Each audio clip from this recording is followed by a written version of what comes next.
This is a chemistry lesson on doing math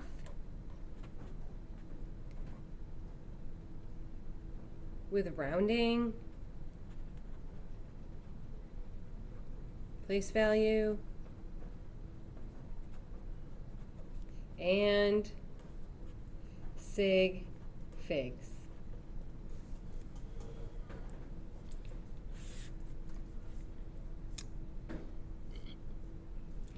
There are 4 mathematical operations that we're going to use frequently in chemistry class. Addition, subtraction,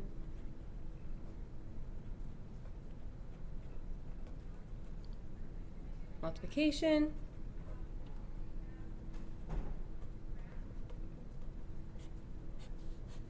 and division.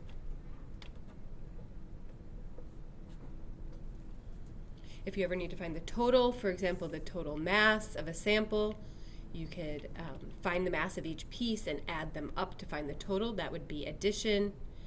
Perhaps you need to find the volume and you are using the water displacement method, and you might have to subtract the final volume minus the initial volume, and that would be using subtraction. For multiplication, maybe you may be finding the volume of a cube or a rectangle so that you can then find the density. You would have to multiply the sides together and either find the area or the volume by multiplying. In division, we've done density where we've divided the mass of an unknown metal divided by the volume. Okay, so let's take addition for example. So if our addition problem consists of 4.7832 plus 1.234 plus 2.02. You can see that 2.02 has the most doubtful number. It has the least number of decimals, and it is the least precise. So we round to the last digit of the most doubtful number. In this case, it would be 2.02, so we'd be rounding to the 100th place. So, as such. Okay. If we add this up, we can get an unrounded number, and then we can get a rounded number.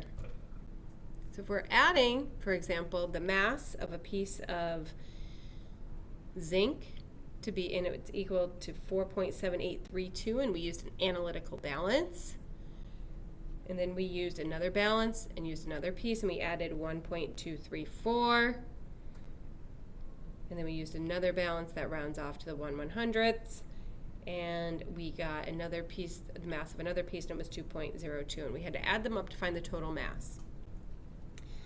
The unrounded answer is 8.0372, and we want to round to the hundredths place because that is our most doubtful digit, and because 7 is greater than 5 or 5 or greater, that then makes 8.04 is our final answer. So the 3 rounds up. Which of these measurements set our rounding place value? 2.02.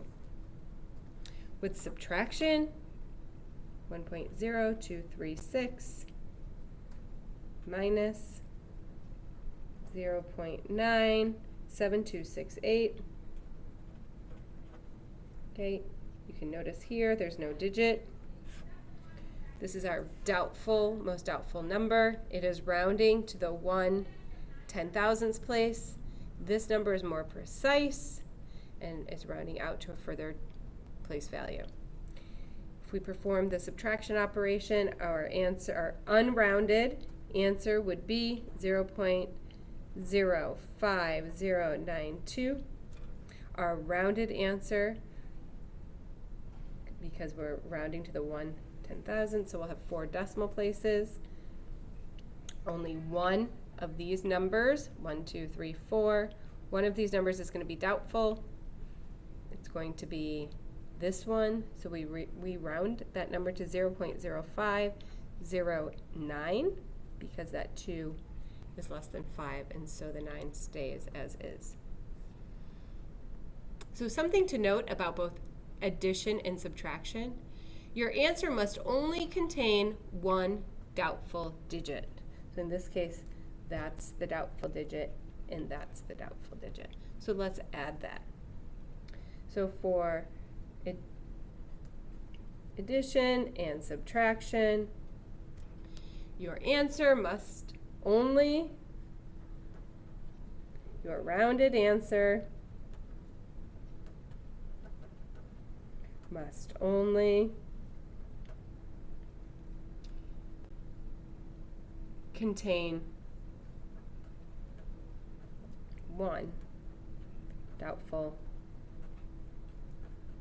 digit.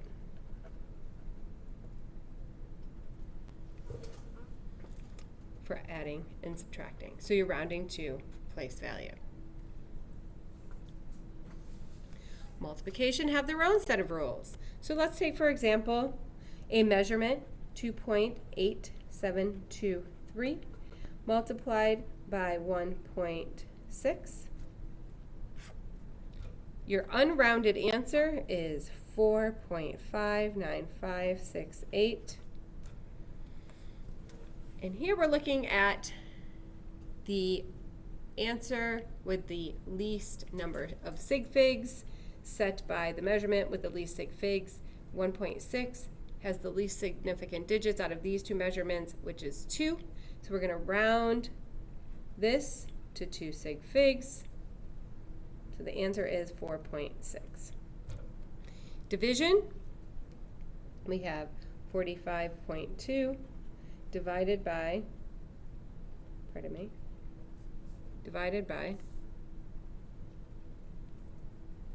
6.3578. 6.3578. And the unrounded answer is 7.10938. And you can see here 45.2 has 3 sig figs. So that will set our number of sig figs for our rounded answer to 3 significant digits, and the rounded answer becomes 7.11. So the answer when you're multiplying and dividing, okay? So the answer when you're multiplying and dividing must be rounded to the least number of sig figs.